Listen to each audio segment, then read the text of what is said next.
എൻ്റെ വീട്ടിലെ വഴുതനങ്ങയെ കുറിച്ചാണ് പറയുന്നത് കേട്ടോ. നല്ല രീതിയിൽ തന്നെ നമുക്ക് വഴുതനങ്ങ ഉണ്ടാക്കി എടുക്കാൻ പറ്റും. വലിയ കുഴപ്പങ്ങളൊന്നും ഇല്ലാണ്ട് വന്നിട്ടുണ്ട് കേട്ടോ. നല്ല വഴുതനങ്ങകളാണ് ഓക്കെ എടാ. അപ്പം നമ്മളിതിന് ചെയ്യേണ്ടത് എന്താണെന്ന് വെച്ച് കഴിഞ്ഞിട്ടുണ്ടെന്നുണ്ടെങ്കിൽ വളങ്ങൾ ചാണപ്പൊടി ഇട്ട് കൊടുക്കുക, പിന്നെ കുറച്ച് വേപ്പും പിണ്ണാക്ക്.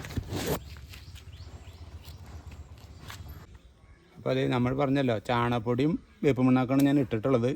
പിന്നെ നമുക്ക് ഇടണമെങ്കിൽ എല്ലുപൊടി മറ്റുള്ള സാധനങ്ങളൊക്കെ യൂസ് ചെയ്യണമെങ്കിൽ നമുക്ക് ഇടാൻ പറ്റും. ഞാൻ ചെയ്തിട്ടുള്ളതാണ് ഞാൻ പറയുന്നത്, വേപ്പും പിണ്ണാക്കും ചാണകപ്പൊടിയും. പിന്നെ എന്താണെന്ന് വെച്ച് കഴിഞ്ഞാൽ കുഴി എടുത്ത് നട്ടപ്പോൾ എന്താണെന്ന് വെച്ചിട്ടുണ്ടെങ്കിൽ കുഴി ആദ്യം കുഴിച്ചതിന് ശേഷം ഒരു കുമ്മായപ്പൊടി ഇട്ടൊരു 10 ദിവസം വെച്ചതിന് ശേഷമാണ് നമ്മൾ ഈ തൈകൾ പറിച്ച് നട്ടിട്ടുള്ളത്.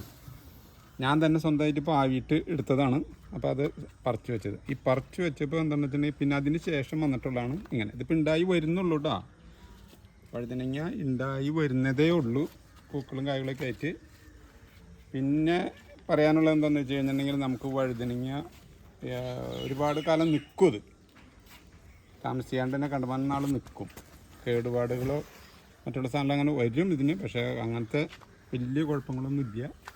സാധാരണ വരുന്ന മാതിരി തന്നെ പൂക്കളൊക്കെ ഒഴിഞ്ഞു പോയി വർഷക്കാലം കഴിഞ്ഞിട്ട് വരുന്നുള്ളൂ. വഴുതനങ്ങ ഇത് നീളം വഴുതനങ്ങ പച്ചയിലുള്ളതാണ്. ഞാൻ 3-4 തരം വഴുതനങ്ങ നട്ടിട്ടുണ്ട്, പലതരം കളറുള്ളത്. ഇതിപ്പോൾ കായകളൊക്കെ ആയി വരുന്ന പൂക്കളും. പിന്നെ എന്താണെന്ന് വെച്ച് കഴിഞ്ഞാൽ ഇതിന് കേടുപാടുകൾ വന്നു കഴിഞ്ഞിട്ടുണ്ടെങ്കിൽ നമ്മുടെ കൃഷിഭവനിൽ പോയി കഴിഞ്ഞിട്ടുണ്ടെങ്കിൽ ഈ മരുന്ന് നമ്മുടെ സോപ്പിലാനിയാണ്. അപ്പോൾ അത് കിട്ടും നമുക്ക്. അപ്പോൾ ഞാൻ കൃഷിഭവനിൽ എന്താണെന്ന് വെച്ചിട്ടുണ്ടെങ്കിൽ എൻ്റെ ഈ ഇലമഴൊക്കെ ഒരു ജാതി ചെറുതായിട്ടൊരു വാട്ടമായിട്ട് എനിക്ക് തോന്നി. അപ്പോൾ ഞാൻ ഈ ഇലരെ ഈ കൃഷിഭവനിൽ പറഞ്ഞാണ് പോയിപ്പോൾ എന്താ ചെയ്തതെന്ന് വെച്ച് കഴിഞ്ഞിട്ടുണ്ടെങ്കിൽ ഈ ഇലയും ഞാൻ മുറിച്ചുകൊണ്ട് പോയി ഒരു ഫോട്ടോ എടുത്തുകൊണ്ട് പോയി. അതേമാതിരി നിങ്ങൾ ഇല കൊണ്ടുപോയി കഴിഞ്ഞിട്ടുണ്ടെങ്കിൽ അവിടെ ചെന്ന് കാണിക്കുമ്പോൾ നമുക്ക് പറയാനും എളുപ്പമാണ്. ആ ഡോക്ടർക്ക് കാണുമ്പോൾ നമുക്ക് മരുന്ന് പറഞ്ഞു തരാനും എളുപ്പമാണ്. അപ്പോൾ നിങ്ങൾ പരമാവധി ഇല കൊണ്ടുപോയി കാണിക്കാൻ നോക്കുക. അപ്പം നമ്മൾ ഏത് കൊടുത്തിട്ടുണ്ടെങ്കിലും എന്താണെന്ന് വെച്ച് കഴിഞ്ഞാൽ നമ്മൾ എത്ര വളം കൊടുത്താലും നമ്മളൊരു ദിവസത്തിൽ 2 പ്രാവശ്യമെങ്കിലും ഈ ചെടികളുടെ ഇടയിൽ നമ്മൾ ചെന്നും കാഞ്ഞിട്ട് ഒന്ന് ചെറുതായിട്ട് ഇലയൊക്കെ ഒന്ന് അങ്ങോട്ടും ഇങ്ങോട്ടൊക്കെ നോക്കി. അപ്പോൾ നമുക്ക് എന്താണെന്ന് വെച്ചിട്ടുണ്ടെങ്കിൽ വല്ല പുഴുക്കളോ കേടുപാടുകളുണ്ടെങ്കിൽ നമുക്ക് അറിയാൻ പറ്റും. അപ്പോൾ നമുക്ക് അതിനെ നല്ല രീതിയിൽ തന്നെ ട്രീറ്റ്മെൻറ്റ് ചെയ്യാനും പറ്റും. പിന്നെ എന്താണെന്ന് വെച്ച് കഴിഞ്ഞിട്ടുണ്ടെന്നുണ്ടെങ്കിൽ ചെടികൾ നനയ്ക്കുമ്പോഴും ഒരു പ്രത്യേകത ഉണ്ട് കേട്ടോ. ഇപ്പോൾ വേനൽക്കാലമാണ്, ചെടികൾക്ക് നനച്ചു കൊടുക്കേണ്ടി വരും. ഈ നനച്ചു കൊടുക്കുമ്പോൾ എന്ന് പറഞ്ഞിട്ടുണ്ടെങ്കിൽ മിക്കതും ചെയ്യുക നമ്മൾ കടര താഴ്ത്തണ കൊണ്ട് കുറച്ച് വെള്ളം നനച്ചു കൊടുക്കും. പക്ഷേ കടര താഴ്ത്ത് നനയ്ക്കുന്നതോട് കൂടി തന്നെ നമ്മൾ മേലെ ഒന്ന് തെളിച്ച് കൊടുക്കാം കേട്ടോ. മേലെ തെളിക്കുമ്പോൾ എന്താണെന്ന് വെച്ചിട്ടുണ്ടെങ്കിൽ നമ്മളിപ്പോൾ ഈ ഉറങ്ങി കിടന്നിട്ടൊരു ഉണരലുണ്ടാവില്ലേ വെള്ളം വീഴുമ്പോൾ, അതേമാതിരി തന്നെ ചെടികൾക്കും ഒരു ഉന്മേഷം കിട്ടും. അവർ നല്ല കായ്കളും നമുക്ക് അപ്പോൾ ഉണ്ടായി കിട്ടും കേട്ടോ. അപ്പോൾ അതൊക്കെ ഒന്ന് ചെയ്യുക. അതൊക്കെ ഒരു പ്രകൃതിയുടെ ഇതല്ല. അപ്പോൾ നമ്മളതൊക്കെ അങ്ങ് ചെയ്ത് കഴിഞ്ഞാൽ നല്ല രീതിയിൽ തന്നെ കിട്ടും ചെയ്യും കേട്ടോ. എനിക്കങ്ങനെ കിട്ടിക്കൊണ്ടിരിക്കുന്നത്, ഞാൻ അങ്ങനെയാണ് ചെയ്തുകൊണ്ടിരിക്കുന്നത്. അതാണ് ഞാൻ പറയുന്നത്. പിന്നെ എന്താണെന്ന് വെച്ച് കഴിഞ്ഞിട്ടുണ്ടെങ്കിൽ പിന്നെ നമ്മൾ ചെയ്യാനുള്ളതെന്ന് വെച്ചിട്ടുണ്ടെങ്കിൽ പരമാവധി നമ്മൾ നല്ല വഴുതനങ്ങ നോക്കി കിട്ടുകയാണെന്നുണ്ടെങ്കിൽ അത് എടുത്ത് കാഞ്ഞിട്ട് പാവി മുളപ്പിച്ചാണെങ്കിൽ അത് നല്ലതാണ് കേട്ടോ, ഏറ്റവും നല്ലതാണ്. അങ്ങനെ ചെയ്യാൻ പറ്റാത്തത് ഉണ്ടെങ്കിൽ മാത്രം നമ്മൾ ഈ തൈകൾ മേടിച്ച് നട്ടാൽ മതി എന്ന് ഞാൻ പറയുള്ളൂ. ഞാൻ പറഞ്ഞ വേറൊരു തരം വഴുതനങ്ങ അല്ല, കളർ മാത്രം ഇത് വെള്ള വഴുതന ആയിട്ടില്ല.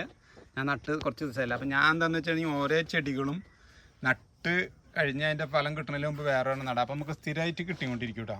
അതിൻ്റെ പേരിലാണ് അങ്ങനെ ചെയ്യുന്നത്. എല്ലാ തരം വഴുതനയും ഉണ്ടാവുന്നില്ല. ഇവിടെ ഇതൊക്കെ മണ്ണ് നല്ല വളത്തിലാണ് നിൽക്കുന്നത്. അതിൻ്റെ പേരിൽ ഇവിടെ കുഴപ്പം വരില്ല. ഇവിടെ ഇതേ കണ്ട അടയ്ക്കാമരത്തിൻ്റെ ചോട്ടിയിലായിട്ട് ഗ്യാപ്പുള്ള സ്ഥലത്താണ് ഞാൻ വഴുതന. അപ്പോൾ അത്ര ഗ്യാപ്പ് പോവില്ല, നമുക്ക് നഷ്ടപ്പെടില്ലല്ലോ. അപ്പോൾ അതേമാതിരി കൃഷി ചെയ്യാനാണ് ഞാൻ നോക്കുന്നത്. ഈ പറമ്പിൽ നമ്മൾ നട്ടിട്ടുള്ളത് കുറച്ച് ദിവസമായിട്ടുള്ളൂ വഴുതന തൈ. അതിൻ്റെ നമ്മൾ ചെയ്തപ്പോൾ ഈ നമ്മൾ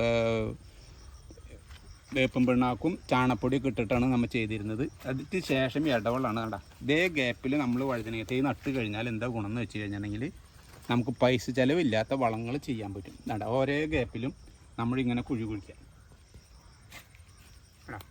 ശേഷം നമ്മുടെ കരയില നമ്മുടെ മാവും തോട്ടത്തിലൊക്കെ ഉണ്ട്, പറമ്പിലൊക്കെ ഉണ്ടെന്നുണ്ടെങ്കിൽ അടിച്ച് കഴിഞ്ഞാൽ അത് അടിച്ചെടുക്കുക. ഇതാ നമ്മുടെ അടുക്കള വേസ്റ്റുകളാണ് ഈ കാണുന്നത്. ഇത് കഴിഞ്ഞാൽ ഇതേ നമ്മുടെ കുമ്മായം കേട്ടോ. അപ്പോൾ ഈ നമ്മൾ ഈ കരയിലിടുമ്പോൾ എന്താണെന്ന് വെച്ച് കഴിഞ്ഞിട്ടുണ്ടെങ്കിൽ നമുക്ക് ഈ കരയിലിടുന്നതുകൊണ്ട് വളത്തിന് വേണ്ടി മാത്രമല്ല കേട്ടോ. കാരണം എന്താണെന്ന് നമ്മുടെ പരിസരം വൃത്തിയായി കിട്ടും, നമ്മുടെ കൃഷിയിടം നല്ല രീതിയിൽ വൃത്തിയിൽ കിടക്കും. അങ്ങനെയൊക്കെ ചെയ്യുമ്പോൾ നല്ല വൃത്തിയായിട്ട് ചെയ്ത് കഴിഞ്ഞാൽ അതിന് വേണ്ടിയിട്ടാണ് ഞാൻ ഈ ചെയ്യുന്നത് കേട്ടോ. ഇനി ഇതിപ്പോൾ നമുക്കൊന്ന് ഇത് വളം ഇടുന്നതും കൂടി ഞാൻ ഒന്ന് കാണിച്ചു തരാം. ഈ ഗ്യാപ്പിലുകളിൽ നമ്മൾ കുഴി കുത്തിയിൽ ആദ്യം അടുക്കള വേസ്റ്റ് ഇട്ടിട്ടുണ്ട്. ഈ അടുക്കള വേസ്റ്റ് ഇട്ട് കഴിഞ്ഞാൽ അതിൻ്റെ മേലെ നമ്മൾ കുറച്ച് കരിയിലും കൂടി ഇട്ട് കൊടുക്കുക. ഇതേമാതിരി കരിയിലും കൂടി ഇടുക. അത് കഴിഞ്ഞതിന് ശേഷം കുറച്ച് കുമ്മായപ്പൊടിയും കൂടി ചിതറി കൊടുക്കുക. അതിൻ്റെ മേലെ മണ്ണിട്ട് കൊടുക്കുക കേട്ടോ. അപ്പോൾ ഈ ഇതിലിട്ട് കഴിഞ്ഞാൽ ഇങ്ങനെ ഇടണമെന്ന് എന്താണെന്ന് വെച്ച് കഴിഞ്ഞാൽ നമുക്ക് കടയ്ക്ക് വേണമെന്നുണ്ടെങ്കിൽ ഇട്ട് കഴിഞ്ഞാൽ ഇത് കണ്ടമാനം പെട്ടെന്ന് ദ്രവിക്കാനും കുറച്ച് ടൈം എടുക്കുമല്ലോ. അപ്പോൾ ഇങ്ങനെ ആകുമ്പോൾ ഈ കടയിൽ നിന്ന് ഇതിലേക്കും വലിക്കും, ഈ വേര് ഈ കടയിൽ നിന്ന് ഇങ്ങോട്ടും വലിക്കും. അപ്പോൾ നമ്മുടെ പറമ്പിനുള്ള മണ്ണിന് ഇളക്കവും വരും. അപ്പോൾ എല്ലാം കൂടി നല്ലതിനാണ് ഞാനിങ്ങനെ ചെയ്യുന്നത് കേട്ടോ. ഇതേമാതിരി മണ്ണിട്ട് കൊടുക്കാം.